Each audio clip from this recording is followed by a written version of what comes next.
Hello friends, welcome back to Janasamaya YouTube channel.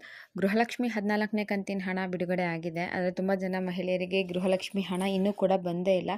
ಹಾಗಿದ್ರೆ ಹಣ ಬಂದಿದೆಯೋ ಇಲ್ವೋ ಅನ್ನೋದನ್ನ ಸ್ಟೇಟಸ್ ಚೆಕ್ ಮಾಡ್ಕೊಳ್ಳೋದು ಹೇಗೆ ಅನ್ನೋದನ್ನ ಈ ವಿಡಿಯೋದಲ್ಲಿ ತಿಳಿಸ್ಕೊಡ್ತೀನಿ. ವಿಡಿಯೋನ ಕಂಪ್ಲೀಟ್ ನೋಡಿ, ಎಲ್ಲೂ ಕೂಡ ಸ್ಕಿಪ್ ಮಾಡೋಕ್ಕೆ ಹೋಗಬೇಡಿ. ಈಗ ಕರ್ನಾಟಕದಲ್ಲಿ ಉಪಚುನಾವಣೆಗಳು ನಡೀತಾ ಇದೆ. 3 ಕ್ಷೇತ್ರಗಳಿಗೆ ಉಪಚುನಾವಣೆ ನಡೀತಾ ಇದ್ದು, ರಾಮನಗರ, ಬೆಳಗಾವಿ ಮತ್ತು ಬಳ್ಳಾರಿ ಡಿಸ್ಟಿಕ್ಗಳಿಗೆ ಮೊದಲನೇ ಆದ್ಯತೆಯನ್ನು ಕೊಟ್ಟಿದ್ದಾರೆ ಗೃಹಲಕ್ಷ್ಮಿ ಹಣ ಬಿಡುಗಡೆ ಆಗೋದ್ರ ಬಗ್ಗೆ.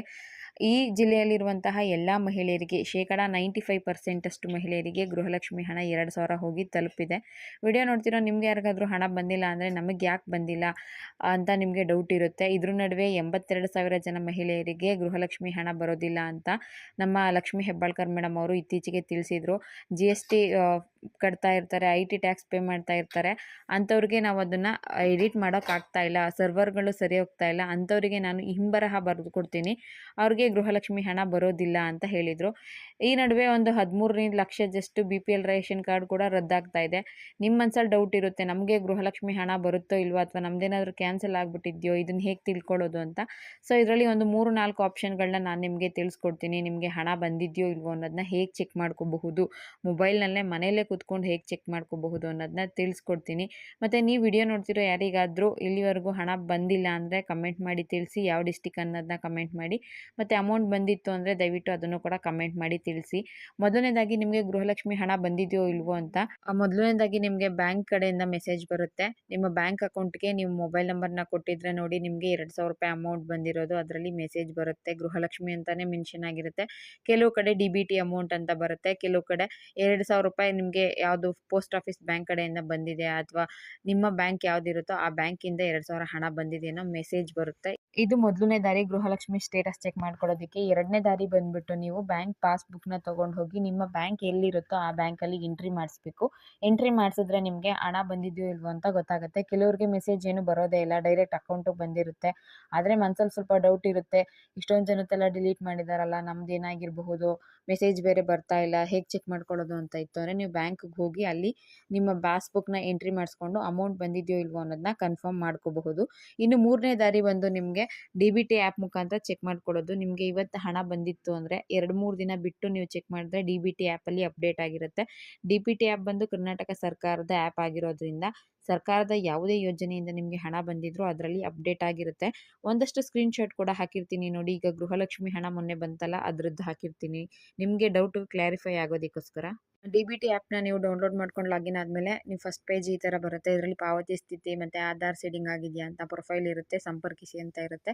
ಪಾವತಿ ಸ್ಥಿತಿ ಮೇಲೆ ಕ್ಲಿಕ್ ಮಾಡಿ ಮತ್ತು ಕರ್ನಾಟಕ ಸರ್ಕಾರದ ಯಾವ ಯಾವ ಯೋಜನೆಗಳಿಂದ ನಿಮಗೆ ಹಣ ಬಂದಿದೆ ಅನ್ನೋದು ಇಲ್ಲಿ ಸೈಡಲ್ಲಿ ಬರುತ್ತೆ. ನೀವು ಗೃಹಲಕ್ಷ್ಮಿ ಬೇಕಿದ್ರೂ ಚೆಕ್ ಮಾಡ್ಕೋಬಹುದು, ಅನ್ನಭಾಗ್ಯ ಬೇಕಿದ್ರೂ ಚೆಕ್ ಮಾಡ್ಕೋಬಹುದು. ಇನ್ ಕೇಸ್ ಯುವನಿಧಿ ಇತ್ತು ಅಂದರೆ ಯುವನಿಧಿ ಕೂಡ ಇದರಲ್ಲೇ ಚೆಕ್ ಮಾಡ್ಕೋಬಹುದು.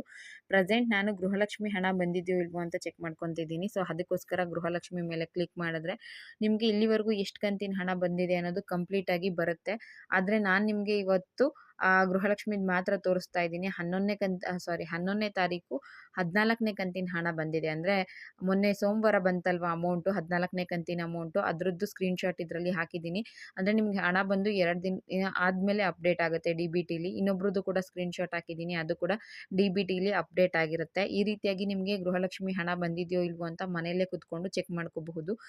ನಿಮಗೆ ಮೆಸೇಜು ಬಂದಿಲ್ಲ, ಬ್ಯಾಂಕ್ ಪಾಸ್ಬುಕ್ಕಲ್ಲೂ ಎಂಟ್ರಿ ಮಾಡಿಸಿದ್ದೀನಿ ಬಂದಿಲ್ಲ, ಮತ್ತು DBTಲೂ ಕೂಡ ಅಪ್ಡೇಟ್ ಆಗಿಲ್ಲ ಅಂತ ಇತ್ತು ಅಂದರೆ ನೀವು ಇನ್ನೊಂದು ರೀತಿಯಲ್ಲಿ ನಿಮ್ಮ ಗೃಹಲಕ್ಷ್ಮಿ ಸ್ಟೇಟಸ್ನ ಚೆಕ್ ಮಾಡ್ಕೋಬಹುದು.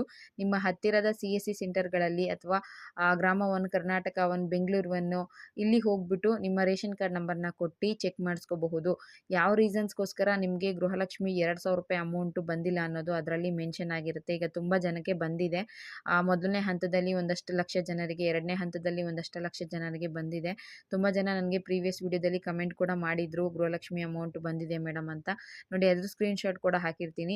ಇನ್ ಕೇಸ್ ನಿಮ್ಗೆ ಇನ್ನೂ ಬಂದಿಲ್ಲ ಅಂದರೆ, ನಿಮಗೆ ಡೌಟ್ ಇತ್ತು ಅಂದರೆ ನನಗಿನ್ನೂ ಹಣ ಬಂದಿಲ್ವಲ್ಲ ಅಂತ, ಆಗ ಬೇಕಿದ್ರೆ ನೀವು ಹೋಗಿ ಅಲ್ಲಿ ರೇಷನ್ ಕಾರ್ಡ್ ನಂಬರ್ನ ಕೊಟ್ಟು ಸ್ಟೇಟಸ್ನ ಚೆಕ್ ಮಾಡಿಸ್ಕೋಬಹುದು. ಕರ್ನಾಟಕ 1, ಗ್ರಾಮ 1, ಬೆಂಗಳೂರು 1 CSC ಸೆಂಟರ್ಗಳಲ್ಲಿ, ಸೈಬರ್ ಸೆಂಟರ್ಗಳಲ್ಲಿ ಚೆಕ್ ಮಾಡ್ಕೊಡೋದಿಲ್ಲ. ಜೊತೆಗೆ ಮೊಬೈಲ್ಗಳಲ್ಲಿ ನೀವು ಯಾವುದೇ ಕಾರಣಕ್ಕೂ ಗೃಹಲಕ್ಷ್ಮಿ ಸ್ಟೇಟಸ್ ಚೆಕ್ ಮಾಡ್ಕೊಳ್ಳೋಕ್ಕೆ ಆಗೋದಿಲ್ಲ.